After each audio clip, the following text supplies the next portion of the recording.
এই যে একটা কিতাব, একখানা কিতাব, এই কিতাবটা অনেক বড়। এই কোরআন শরীফটা ইয়ার চেয়ে ছোট না? এর চেয়ে ছোট না? একটু কথা বলবেন। এত ছোট না? ছোট। আচ্ছা, ছোট হলেও আল্লাহ এত প্রাধান্য কেন দিলেন? এটা আপনার কিতাব না, আমার লিখিত কিতাব না, আপনার বাবার লিখিত কিতাব না, আমার বাবার লিখিত কিতাব না, কুল কায়নাতের কোন ব্যক্তির লিখিত কিতাব না, এটা খুব আল্লাহর কিতাব। সুবহানাল্লাহ। সেজন্য এটাকে প্রাধান্য বেশি দিয়েছেন। দ্বিতীয় নাম্বার, এটার সম্মান কেন এত বড়? এটার সম্মান বড় হয়েছেন, তাজিম বড় হয়েছেন শুধুমাত্র একটা কারণ। আল্লাহ নবী রাসূল পৃথিবীর জমিনে আসছেন, প্রতিটা নবীকে 114 খানা কিতাব দিয়েছেন, এক একজনকে এক একটা কিতাব দিয়েছেন। তো তার চেয়ে 114 খানা কিতাবের ভিতরে 4 খানা কিতাব অসংখ্য বড়। এই 4 খানা কিতাবের ভিতরেও, এত কিতাবের ভিতরেও তাওরীত, ইনজিল, জাবুর, 3টা কিতাবের চেয়ে আল্লাহ কোরআনকে এত প্রাধান্য কেন দিলেন, এত দামি কেন বানাইলেন? শুধুমাত্র দয়ার নবীর উসিলায়। আল্লাহ বলেন, জাবুর কিতাবের মধ্যে বলে থাকতে পারে, ওই তাওরীত কিতাবের ভিতরে বলে থাকতে পারে, ইনজিল কিতাবের ভিতরে বলে থাকতে পারে, কিন্তু আমার এই কোরআন, যে কোরআনুল কারীম আমি আল্লাহ নিজে পাঠ করেছি, আমি পাঠ করেছি আমার নবীজিকে, সেই কিতাবের ভিতরে কোনো লফজ, কোনো অর্থ, কোনো শব্দ ভুল নাই। সুবহানাল্লাহ। আলিফ লাম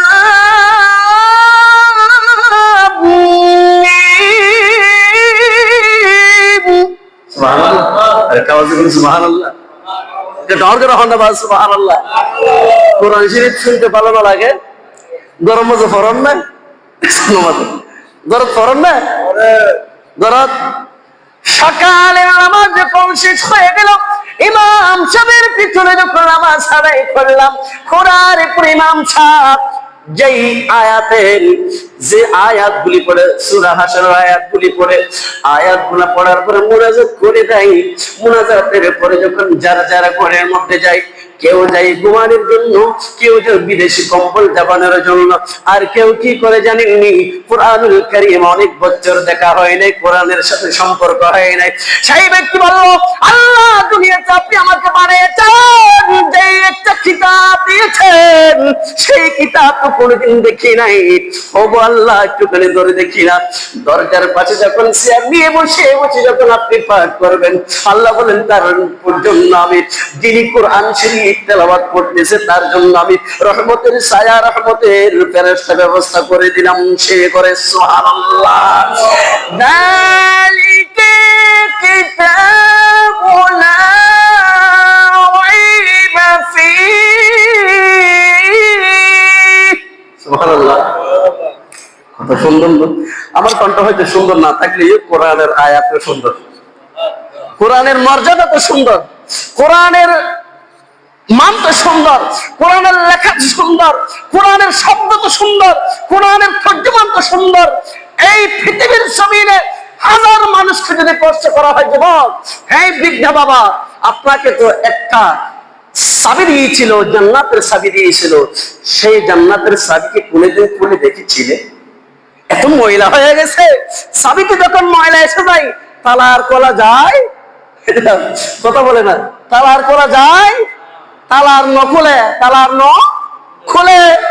তালাতে চাবি যখন সব সময় ব্যবহার করবেন, তখন দেখবেন ওই তালাটা টিপলে দেওয়ার সাথে সাথে খুলেই যাবে। সুবহানাল্লাহ। আল্লাহ বলেন, বান্দা, তোমাকে জাবুর কিতাবের মধ্যে আমি জান্নাত জাহান্নাম সব কিছু দিয়েছি, তাওরীত কিতাবের মধ্যে মান দিয়েছি, জাবুর কিতাবের মধ্যে মান দিয়েছি, পৃথিবীর জমিনে যত ছোট বড় কিতাব আমি নিয়েছি, সব কিতাবের মধ্যেও আমি আল্লাহ এই কোরআনকে এত দামি বানিয়েছি। বান্দা, তোমাদেরকে তো আমি 18,000 মাখলুকাতের মধ্যে শ্রেষ্ঠ জাত বানিয়েছি নবীর জন্য, 18,000 মাখলুকাতের মধ্যে শ্রেষ্ঠ জাত বানিয়েছি তোমার নবীর কারণে। সুবহানাল্লাহ। সেই পবিত্র কোরআনুল কারীম আজকের জুমার আয়াত জুমার খুতবার মধ্যে একটা আয়াত এসেছেন, আল্লাহ রাব্বুল আলামিন বলেছেন, ইয়া বুনাইয়া আকিমিস সালাহ, আকিমিস সালাহ। এই আয়াতগুলি আল্লাহ রাব্বুল আলামিন কাকে বলেন জানেননি? আল্লাহ রাব্বুল আলামিন হযরত লুকমান আলাইহিস সালামকে বলেছিলেন। লুকমান আলাইহিস সালাম নবী ছিলেন না। লুকমান আলাইহিস সালাম নবী নওয়াসিন, আল্লাহর একজন বুজুর্গ আছেন। আচ্ছা হম তো আল্লাহর বুজুর্গ বড় বড় নবী, এমন নবীগণ, আল্লাহ নবী বড় না ওলি বড় নবী, এমন নবী পৃথিবীর জমিন থেকে এই হায়াতের জিন্দেগি শেষ করে দিয়েছেন, কিন্তু কোরআনের শরীফের মধ্যে নাম উঠে নাই। এমন এমন নবীর কিন্তু আকারে ইঙ্কেরে নাম ইঙ্কেরে উঠেছেন, ইঙ্গিত দিয়েছেন, না উঠলেও নবীজি। এমন নবীদের নাম লিস্টিতে উঠে নাই, কোরআনে উঠে নাই, কিন্তু আপনাকে ধরে নিতে হবে তারা নবী। সুবহানাল্লাহ বলেন। যেমন হযরত হিজকিল আলাইহিস সালাম, সেই নবী ছিলেন, ওলি ছিলেন, নবী ছিলেন, তার নাম এই কোরআন শরীফের মধ্যে উঠে নাই। আমার নবীকে বলে দিয়েছেন, ও নবী, কোন কোন নবীর নাম যদি না উঠলেও সময়ের কারণে, সংকীর্ণ কারণে, যদি কোন কারণে যদি কোরআন শরীফের মধ্যে না উঠলেও তারা নবী না, সেটা আপনি মনে করবেন না, তাদেরকে নবী মেনে নিতে হবে। সুবহানাল্লাহ।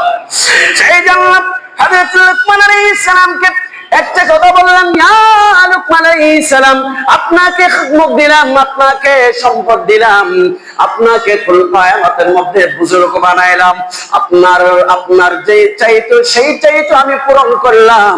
ওগো আমার বন্ধু, আপনাকে ছেলেমেয়ে সন্তান দিলাম, আপনাকে ভরপুর সন্তান দিলাম।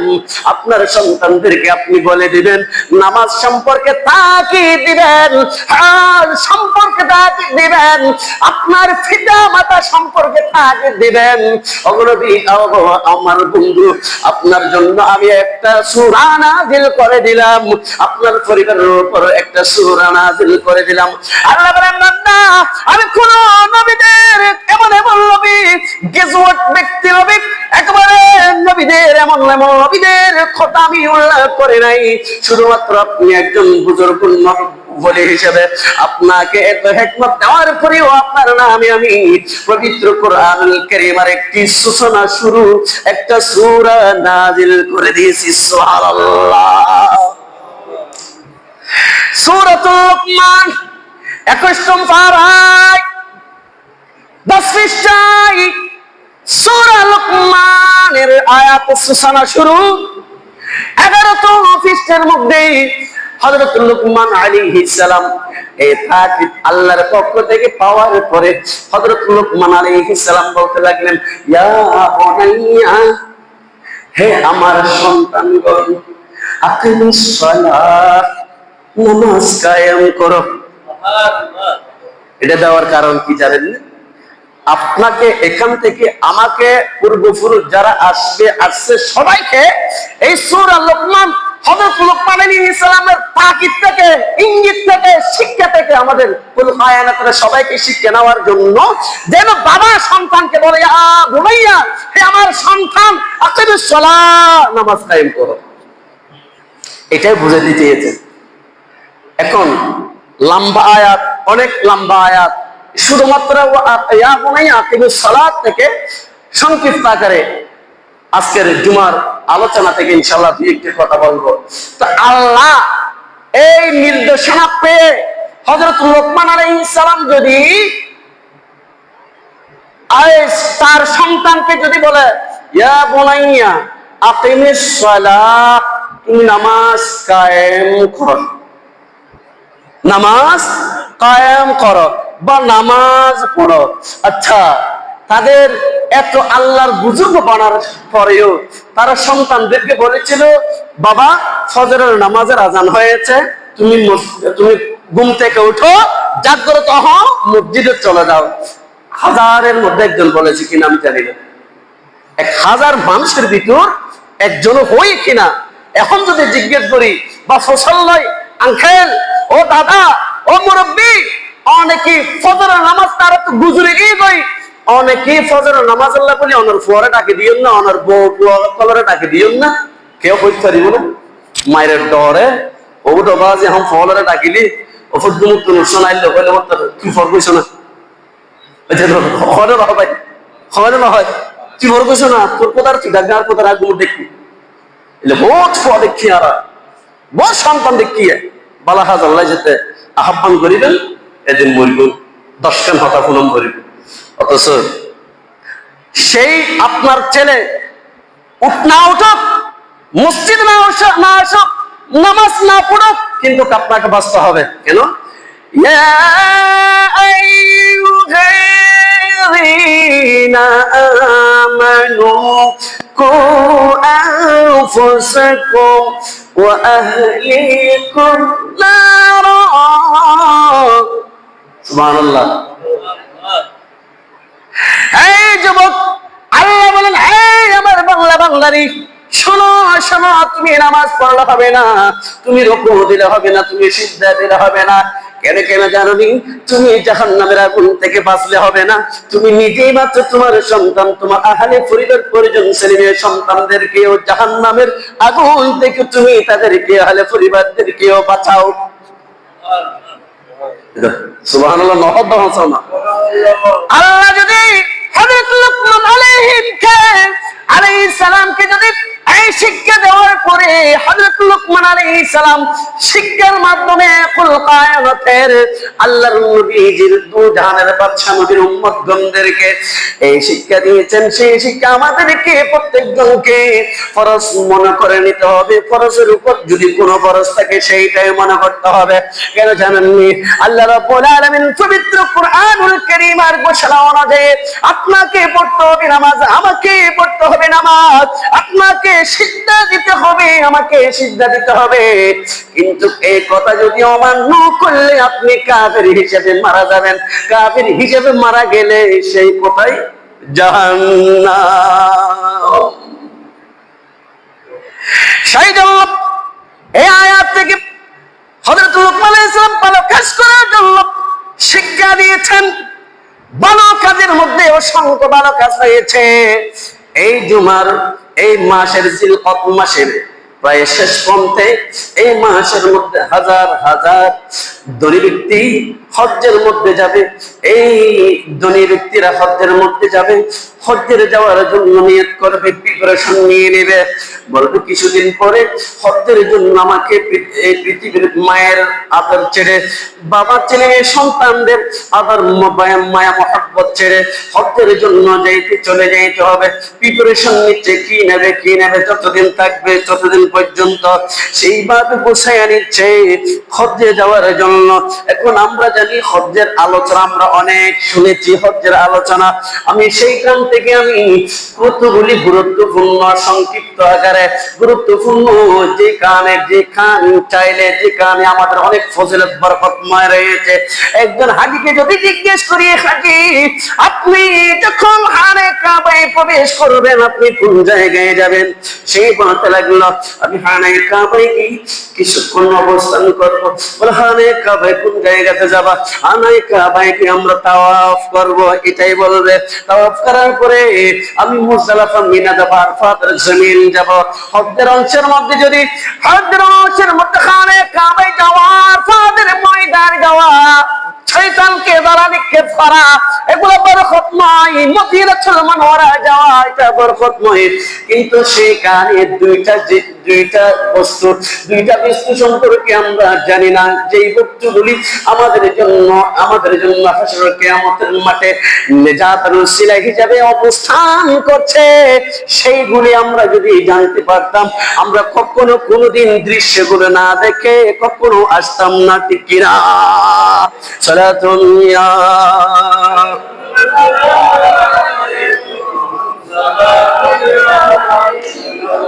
সর্বপ্রথম হারে কাবায় যাই নামাজ আদায় করার জন্য। নামাজ যেহেতু আপনি সলা বলেছেন সেখান থেকে আমি আলোচনা শুরু। নামাজ আপনি গড়ে পড়লেন, নামাজ হয়ে যাবে। মসজিদে পড়লেন, নামাজ হয়ে যাবে। আপনি জুমার মসজিদে পড়লেন, নামাজ হয়ে যাবে। কিন্তু মসজিদ আকসায় পড়লেন, নামাজ হয়ে যাবে। হেরাম শরীফের মধ্যে নামাজ পড়লেন, নামাজ হয়ে যাবে। 5 ওয়াক্ত জুমা নাই, যাকে বলা হয় যে 5 ওয়াক্ত এলাকার ভিতর ছোট মসজিদ জুমাবিহীন, সেই মসজিদে পড়লে নামাজ হয়ে যাবে। সেই সম্পর্কে আমার রাসূল বললেন, এই দুনিয়ার মানুষ শোনো শোনো শোনো, নামাজ যে কানে সে কানে আদায় করো।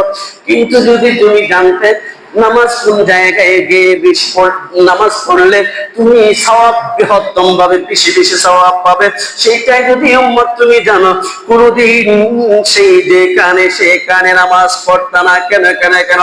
আমার রাসূল বললেন, ইয়া রাসূলুল্লাহ, হযরত মালিক ইবনে আনাস রাদিয়াল্লাহু তাআলা আনহু থেকে বর্ণিত, তিনি আমার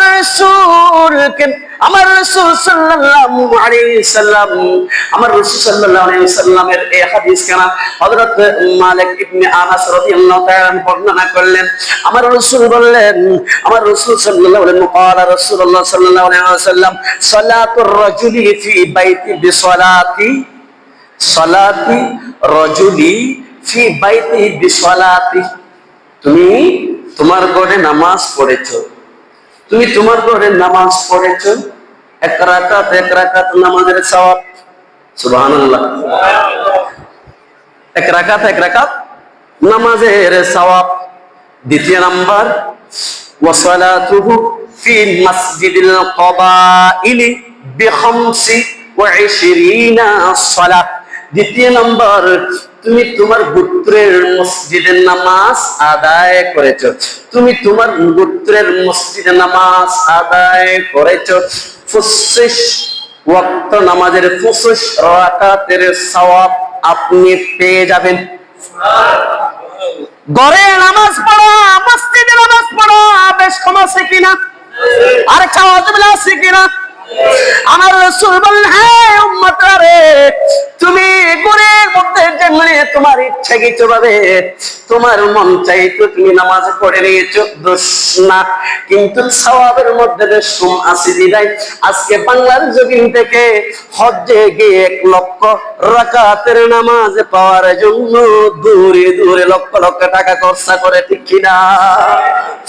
সেই জন্য আমার রাসূল বলে, হে দুনিয়ার মানুষ, তৃতীয় নম্বরে কি বলে জানেন? ও সালাতুহু ফিল মাসজিদিল্লাযী ইউজাম্মাউ ফীহি বি500 সালাতি। আমার রাসূল বললেন, হে আমার উম্মতরা, শোনো শোনো শোনো, তোমাদের এলাকায় যে গোত্রের জুমার নামাজ, জুমার মসজিদ রয়েছে, জুমার মসজিদ, এই মসজিদ যে মসজিদে আমরা আছি, সেই মসজিদে তুমি যখন নামাজ পড়বা, 500 নামাজের সওয়াব আল্লাহ তোমাকে আমলনামার মধ্যে দিবে। সুবহানাল্লাহ। আমি ঘরে নামাজ পড়লাম, 1 রাকাত পাইলাম, ইবাদত কেনায় পড়লাম, কয় রাকাত হলে 25 পাইলাম। জুমার মসজিদে নামাজ আদায় করলাম, 500 নামাজের সওয়াব পেয়ে গেলাম। তৃতীয় চতুর্থ নাম্বারের মধ্যে কি বলে দেখেন? আমার রাসূল সাল্লাল্লাহু আলাইহি ওয়াসাল্লাম বলতে লাগলেন, ওয়া সালাতুহু ফিল মাসজিদিল আকসা বি50 সালাহ। কেউ যদি মসজিদে আকসায় নামাজ আদায় করে, কেউ যদি মসজিদে আকসায় নামাজ আদায় করে, 50,000 নামাজের সওয়াব দিবে। সুবহানাল্লাহ। আমি ঘরে পড়লাম, 1 রাকাতের নামাজ সওয়াব পেয়ে গেলাম। দ্বিতীয় নাম্বার, 5 ওয়াক্ত যেখানে হয় সেখানে পড়লাম, 25 নামাজের সওয়াব। জুমার মসজিদে পাইলাম কত? 500 নামাজের সওয়াব। মসজিদ আকসায় পড়লাম, 50,000 ওয়াক্তের নামাজের সওয়াব পাইলাম। আমার রাসূল বললেন, তাই দেখে শেষ? আমার রাসূল বললেন, নয় নয়, ওয়া সালাতুহু ফিল মাসজিদি বি50,000 সালাহ, ওয়া সালাতুহু ফিল মাসজিদিল হারাম বি100,000 সালাহ। আমার রাসূল সাল্লাল্লাহু আলাইহি ওয়াসাল্লাম বললেন, হে দুনিয়ার মানুষেরা, আমার উম্মতরা রে, শোনো শোনো, তুমি যদি লক্ষ টাকা খরচা করে, তুমি যদি কোটি কোটি টাকা খরচা করে যদি তুমি যদি মসজিদে হারামের মধ্যে নামাজ পড়তে পারো, 1 রাকাত 1 লক্ষ নামাজের সওয়াব দিব আল্লাহ। সুবহানাল্লাহ। সেই জন্য একজন ইমাম, একজন মুসল্লি, একজন ধনী ব্যক্তি, একজন আল্লাহর বান্দা মসজিদে হারামের মধ্যে যাওয়ার জন্য, হজ করার জন্য চেষ্টা অনেক করে, মনে মনে চিন্তা করে। কেউ পারে কেউ পারে না, কেউ কাউকে আল্লাহ দম দিয়েছেন, দম যাদেরকে দিয়েছেন তারা পারে।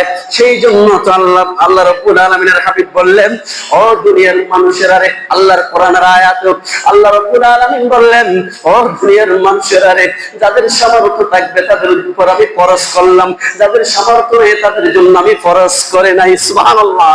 আমাদের জন্য সুযোগ দিয়েছে কিনা? আর গরিব আরো জানতে পারে তারা কি যোগ, আর মসজিদে হারামের বদৌলতে খোদা মাওলা আমি যাইতে পারি না, আমি আর কি করব? বলে তো যাও, ইয়াউমুল জুমআ, যেই জুমার নামাজ তোমার জন্য হজের দিন। সুবহানাল্লাহ। এটা আমাদের জন্য হজের দিন, সময় এমন একটি সময়, সেই জন্য যারা হাজিরা হজ করার জন্য যায় মক্কাতুল মুকাররমা, সেইখানে হজের অংশ, হজের অংশ, সেই হজের অংশ নিয়ম কানুন সবগুলো আদায় করার চেষ্টা করে, খানায়ে কাবা তাওয়াফ করে, সাফা মারওয়া করে, সাফা মারওয়া করে, মুজদালিফা মিনা যায়, মুজদালিফা মিনা যায়, আরফাতের জমিনে যায়। জমিনে কেন যায়? আল্লাহ রাব্বুল আলামিন বললেন, আরফাতের ময়দানে গেলে জীবনের গুনাহ মাফ হয়। সুবহানাল্লাহ। আর চাওয়াজ সুবহানাল্লাহ। আরফাতের জমিনে গেলে জীবনের গুনাহ মাফ হয়। সুবহানাল্লাহ। আরফাতের জমিনে গেলে জীবনের গুনাহ মাফ হয়। আরফাতের জমিন ছেড়ে যখন আবার মক্কা শরীফের মধ্যে চলে আসে, মক্কা শরীফের হারাম শরীফের ভিতর কি করে? তাওয়াফ করতে শুরু করে। আল্লাহ রাব্বুল আলামিনের ইশারায় এই খানায়ে কাবার ভিতর দুইটা অংশ এমন গুরুত্বপূর্ণ দিয়েছেন। একটা হলো আসওয়াদ পাথর, যে কালো পাথর রয়েছে সেই পাথর, আরেকটা হলো মাকাম ইব্রাহিম। সুবহানাল্লাহ। সালাতুল্লাহ।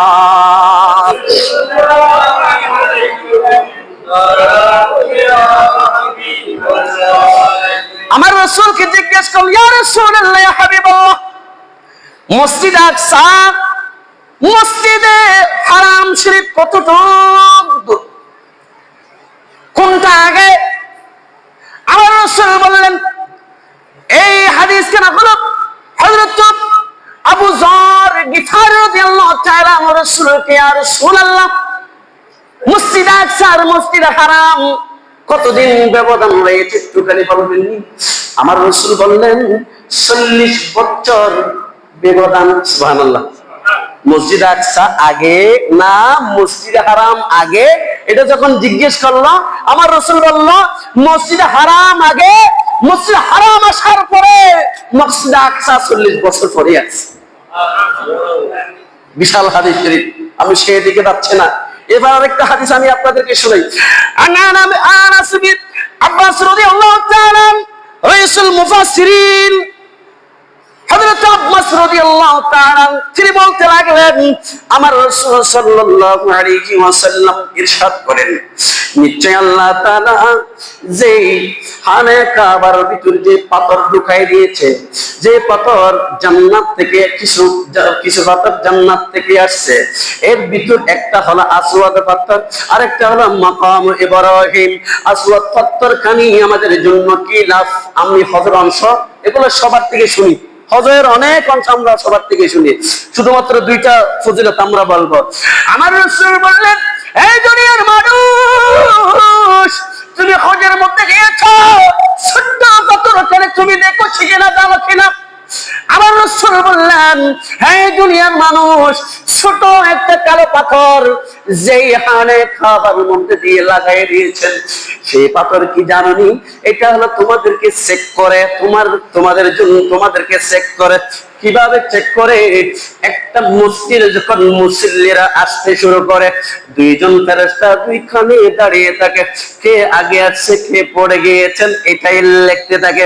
আমার রাসূল বললেন, যে খানায়ে কাবার ভিতর একটা কালো পাথর লাগাই দিয়েছেন, সেই খানায়ে কাবার পাথরের মধ্যে, ছোট্ট একটা পাথরের মধ্যে দুইটা জিহ্বা, দুইটা দুইটা গাল মুখ রয়েছে, আর দুইটা কান রয়েছে, এবং দুইটা চোখ রয়েছে। সুবহানাল্লাহ। আমার রাসূল বললেন, এই দুনিয়ার মানুষ, জিহ্বা একটা জিহ্বা রয়েছে, দুইটি চোখ রয়েছে। এই আসওয়াদ পাথরের মধ্যে সে আসওয়াদ পাথর তোমাদেরকে সেকেন্ড করে, যেমনি ভাবে ফেরেশতারা তোমাদেরকে কি করে মেহমানদারি করে, সদরূপ দুইটা সিসি কামরা লাগাই দিয়েছি। সেই সিসি কামরা দুইটার মধ্যে একটা হলো খানে খাবার যে শাকার ভিতর একটা আসওয়াদ পাথর লাগাই দিয়েছে, সেটা হলো তোমাদের জন্য সিসি কামরা। হাসর কিয়ামতের মাঠে তোমাদের নেজাত শাফায়াতের উসিলা হবে সেই আসওয়াদ পাথর। আর কা ডর হইতো না। নবী রওজা শরীফ দেখে মন ভরে না, নবী রওজা শরীফ দেখে মন ভরে না, দিদার দাও গো শাহে মদিনা, দিদার দাও গো শাহে মদিনা, দিদার দাও গো। আরশের মেহমান করেছেন আল্লাহ, আরশের মেহমান করেছেন আল্লাহ, কত শান কত মান পর কামলিওয়ালা, ওগো মদিনা ওয়ালা করো করুণা, দিদার দাও গো শাহে মদিনা, দিদার দাও গো শাহে মদিনা। সালাতুম ইয়া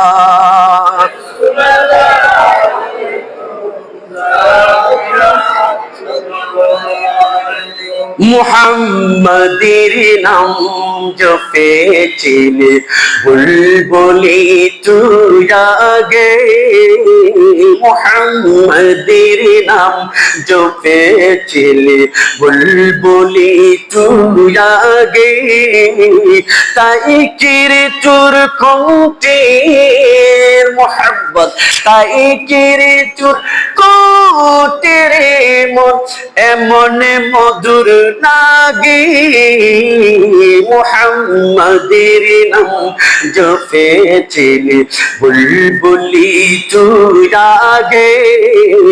সালাতুন ইয়া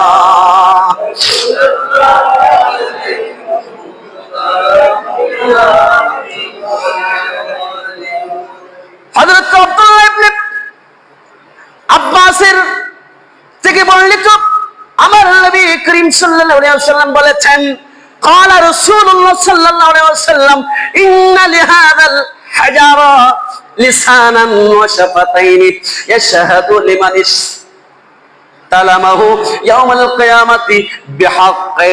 আমার রাসূল বললেন, হে আব্বাস, হে আব্বাস, এই দুনিয়ার মানুষগণ, সেই কালো পাথরের মধ্যে একটা জিহ্বা রয়েছে, দুইটা চোখ রয়েছে, যা দ্বারা সেই কিয়ামতের দিবসে সেই সব লোকের জন্য সাক্ষী দিবে। আজকে বাংলার জমিন থেকে লক্ষ লক্ষ টাকা খরচা করে বিয়ে করে পাসপোর্টের জন্য অনেক টাকা চলে যায়। আমরা দেখেছি 2,000 টাকার উপর আমরা পাসপোর্ট করে নিয়েছি। এখন 10,000 টাকা 15,000 টাকা বাটোয়ারা তো চললে তার 30,000 টাকা পড়ে যাবে। বাটোয়ারা তো চললে আর 1,000 টাকা 2 দিনের বাচ্চা পেশ করে যাবি। এই দুনিয়ার মানুষ লক্ষ লক্ষ টাকা খরচা করে যারা মহিলা মুসলমান হওয়ার আগে তোমরা মনে করো না তোমাদের জন্য কিছু হয় নাই। আমার রাসূল বললেন, সেখানে কিছু সিসি ক্যামেরা লাগাই দিয়েছেন। সিসি ক্যামেরা হলো কি? একটা সিসি ক্যামেরা হলো আসওয়াদ পাথর, যার কাছে একটা জিহ্বা রয়েছে, দুইটা চোখ রয়েছে। হাসরের কিয়ামতের মাঠে দেখে দেখে বলবে, ও সলিমুল্লাহ, তুমি যে হজ করেছো, সলিমুল্লাহ হজ করেছো। এই বাংলার জমিনের মানুষ, ছতরের জমিনের মানুষ, আশিকের সমান, কোরআন প্রেমিক, হাদিস প্রেমিক, নবী প্রেমিক, তোরা চোখ বাংলার জমিন থেকে অনেক কষ্ট করে এখানে কাবায় এসেছো। তোমরা মনে করো না তোমাদের জন্য কিছু নেই, সেটা মনে করো না। আসওয়াদ পাথর হলো হাসরের কিয়ামতের মাঠে তোমার জন্য সুপারিশ হবে, সুপারিশ করবে।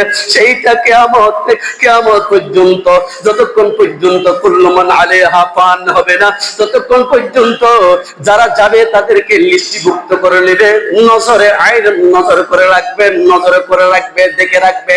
আমি যদি আমার চাচাকে দেখি মৃত্যুর পরে কয়েক বছর মরে থাকবে, আসওয়াদ পত্র বলতে লাগলো, আমার চোখে যে ব্যক্তি হানায় খাবায় পড়েছে সেই ব্যক্তিকে খোদার কসম করে বললাম আমি তাকে বলবো না, তাকে বলবো না। আসলে কিয়ামতের মাঠে তার মুসিবতের সময় আমি আসওয়াদ পত্র তাকে সেবায়াত করব। সুবহানাল্লাহ। আসওয়াদ পত্র চলে গেল। কেউ যদি আবার চুমা খেয়েছেন, শরীরে লাগাইছেন, আমার রাসূল বললেন গুনাহ মাফ। সুবহানাল্লাহ। আল্লাহ কিরকম গুনাহ মাফ? বলে গুনাহ মাফের। বলে কেন?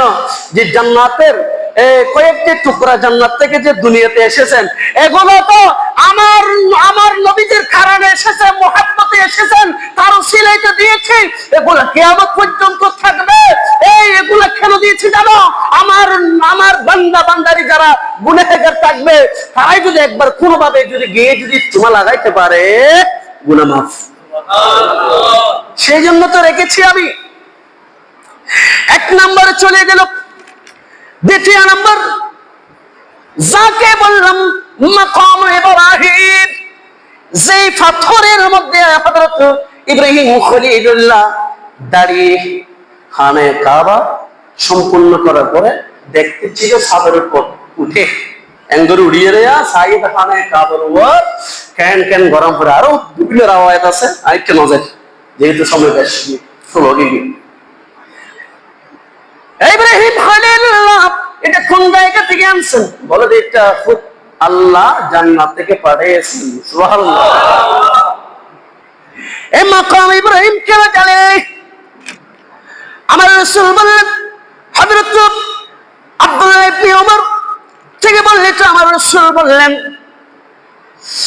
সামি'তু ইয়া রাসূলুল্লাহ সাল্লাল্লাহু আলাইহি ওয়াসাল্লাম ইয়াকুলু ইন্নার রুকনা والمقام ياقوتان من ياقوت الجنة طمس الله نورهما ولو لم يطمس نورهما لأضاءت মা বাইনাল মাশরিকি ওয়াল মাগরিব। আমার রাসূল বললেন এটা তো চুমা খাওয়ার কারণে, এটা তো এমন ভাবে আল্লাহ রাব্বুল আলামিন যে রুকুনটা দিয়েছে, যে পাথরটা পাঠিয়েছে পৃথিবীর জমিনে, ইয়া রুকুনি আমানি ওই মাকাম ইব্রাহিম জান্নাতের ইয়াকুত পাথর থেকে দুইটি পাথর এসেছে। আল্লাহ তাআলা দুইটি পাথরের আলো মুছে দিয়েছেন। সুবহানাল্লাহ। এই পাথরগুলিকে মুছে দিয়েছেন কেন জানো নি? যে পাথরগুলি জান্নাত থেকে পৃথিবীর জমিনে এসেছেন, এই পাথরগুলি আল্লাহ যদি মুছে না দিত, এই পাথরের আলো আলোকিত হয়ে দুনিয়া পুরোটাই আলোকিত হয়ে যেত। সুবহানাল্লাহ। এই পাথর যদি ক্লিন না করতো বা ফুসি না দিত, আল্লাহ রাসূল বলতে লাগলেন এই পাথরগুলি যদি আল্লাহ যদি ক্লিন না করে দিত, পৃথিবীর জমিন এই পাথরের আলোর আলোকিত পৃথিবীর জমিন পুরাটাই আলোকিত হয়ে যেত। সে পাথর কেমন পাথর দেখেন, কেউ কেউ অনেক হাজি গিয়ে এগুলা চিনে না, এগুলা চিনে না, জান্নাতের টুকরা চিনে না, দুই রাকাত নামাজ আদায় করে সেটা চিনে না, এমনি তাওয়াফটুকু করে চলে যায়। আর কেউ কেউ এমন বলে মদিনাতুল মুনাওয়ারা কিল্লা যাবো কি দেড়ে নাউজুবিল্লাহ না ও জানা যাইরা তওয়াফ করিয়ে না আর পাথর জমিনে তাইরা আইজিন বিদিন আর কিলে করা পড়তো। আরে মূর্খ দল, মদিনাতুল মুনাওয়ারায় যতক্ষণ পর্যন্ত পা দেবে না ততক্ষণ পর্যন্ত তোমার হাত তোমার মাথার উপর তোমার গালের উপর থাকবে। আমি সেদিকে এরপরে জুমায় যাব, আগে মাকাম ইব্রাহিম শেষ করি। এদিকে তো মাকাম ইব্রাহিম পাশেরবর্তী জায়গা রয়েছে, চুমা লাগাবেন, কেউ যদি যাইতে পারেন চুমা লাগাবেন। শেষ একেবারে জান্নাতের টুকরায় দুই রাকাত নামাজ পড়বেন। দেখেছি জান্নাতের টুকরাটা একদম ছোট জায়গা, কিন্তু হাজার হাজার লক্ষ লক্ষ মানুষকে যদি জিজ্ঞেস করা হয় বন্ধু জান্নাতের টুকরায় কি নামাজ পড়েছো, বলে নামাজ মাত্র পড়ে আসলাম। সুবহানাল্লাহ। তখনও দেখা যায় জান্নাতের টুকরার মধ্যে মানুষ ভর্তি, অনেক মানুষ। দূর থেকে দেখবেন অনেক মানুষ ঢুকে যাবে না, আপনি যখন নিয়ত করে ঢুকেছেন সেখানে আপনি এমনি এমনি জায়গা পেয়ে যাবেন। সেটার নাম জান্নাতের টুকরা, যেখানে কুল কায়নাতের মানুষগুলা গেলেও সেখানে জায়গা হয়ে যায়। আমি গুনাহগার, 2 রাকাত নামাজ পড়ার সুযোগ হয়ে যায়। সুবহানাল্লাহ। আল্লাহ প্রত্যেককে যাওয়ার সুযোগ দান করে, আমিন বলেন। এরপরে আহকান আরকানে গোলা, যারা যাবেন আহকান আরকানে গোলা হজের অংশগুলি আপনারা শিখে নেবেন, জেনে নেবেন। না জানলে সেখানে একেবারে বোবা, অন্ধ, না জানলে অন্ধ। একটা মানুষ হজ করতে যায়, হজের ভিতরে হজ ভেঙে যায়। একটা মানুষ হজ করে এসে টাকাগুলো এমনি এমনি ফেলে দিলাম, হজ রাখতে পারে না। হজ করার জন্য যাচ্ছে, টাকাগুলো কি করলাম, ধ্বংস করলাম, কোনো কাজে আসলো না। কেন? দুরুস্ত হচ্ছে না। আমাদের নামাজ যেমনি ভাবে দুরুস্ত হচ্ছে না, যেমনি ভাবে দুরুস্ত হচ্ছে না, তেমনি ভাবে আমাদের হাসলতের কারণে, দূষিতের কারণে আমাদের হজগুলি দুরুস্ত শুদ্ধ হচ্ছে না। আল্লাহ আমাদের হজ, আমাদের নামাজ, আমাদের রুকু যেমনি ভাবে আমার হযরত লুকমান আলাইহিস সালাম আজকের আয়াতের আগে ইয়া বুনাইয়া আকিমিস সালাত, লুকমান আলাইহিস সালাম নামে একটা সূরা অবতীর্ণ হয়েছে, একটা সূরা নাম লিপিবদ্ধ হয়েছে। হযরত লোকমানকে হিকমত দিয়েছেন, কাজমত দিয়েছেন। এত কিছু দেওয়ার পরে আল্লাহ তাকে দিচ্ছেন, তোমার ছেলে সন্তানদেরকে শিরক থেকে বাঁচাও, গুনাহ থেকে বাঁচাও, নামাজ পড়াও, তোমার ছেলেকে নামাজ পড়াও। আল্লাহ কি হবে বলে, তো লোকমান তোমার শিক্ষাতে তুমি যে শিক্ষা দিবে, তালিম দিবা, সে তালিম কিয়ামত পর্যন্ত প্রত্যেক ঘরে ঘরে চলে যাবে। আমাদের কথা হলো, আমরা আমাদের ছেলেদেরকে ডাকি কিনা, যাকে বলে কিনা, বাবা জুমার নামাজের আজান হয়েছে, আসো নামাজ পড়তে আসো।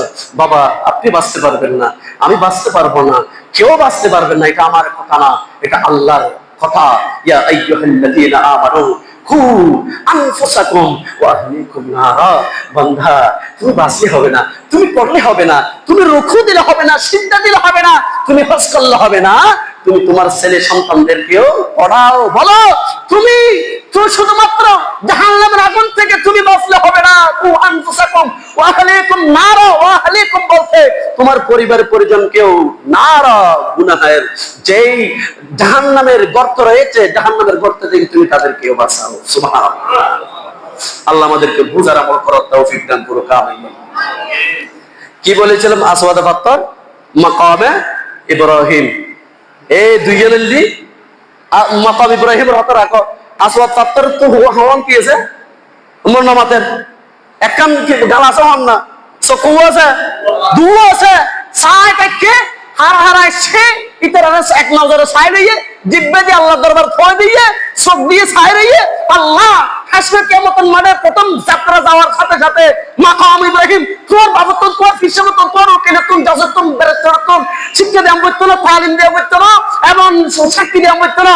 আর রাসূল সাহেব আসিবে মুসি আসিবে, ও আসওয়াদ পাথর তুই তোমার নিয়ামত, আর আগে আলহামদুলিল্লাহ ঠিক আছে করে দিয়ে দিলাম। আসওয়াদ পাথরে সাক্ষী দিয়ে সুপারিশ করে করে জান্নাতে দাখিল জান্নাত।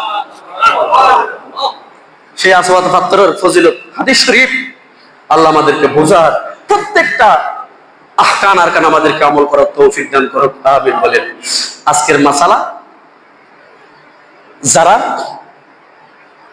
নামাজ পড়িবার সময়টি আতিয়েন দ্বারা মেরিট বাজায় হল, আতিয়েন মেরিট বাজালে বলো হতো না, এঙ্গুরি দাঁড়িয়ে এঙ্গুর নদী গেল 3 আঙ্গুল বা 4 আঙ্গুল 5 আঙ্গুল এভাবে আডুর মালাইবেন, নিশুদ্ধি যেন না যায়, এবার ওরা রাখিবেন। আজের মাসালাল দিবে, প্রতিদিন দু মাসালা হয় ইনশাআল্লাহ বেশি লোক, তাহলে আডুর ওয়ারে সবসময় মালাইয়ের ওয়ারে রাখিবেন, নিচে নদিবেন, নিচে নদিবেন এক কান। দ্বিতীয় নাম্বার, আর আসসালামু আলাইকুম ওয়া রাহমাতুল্লাহ বাঙ্গি ফেলাইম, আসসালামু আলাইকুম ওয়া রাহমাতুল্লাহ হইরা মাথা হাত দিবেন, লা ইলাহা ইল্লা আনতা সুবহানাকা ইন্নী কুনতু মিনাজ জালিমিন,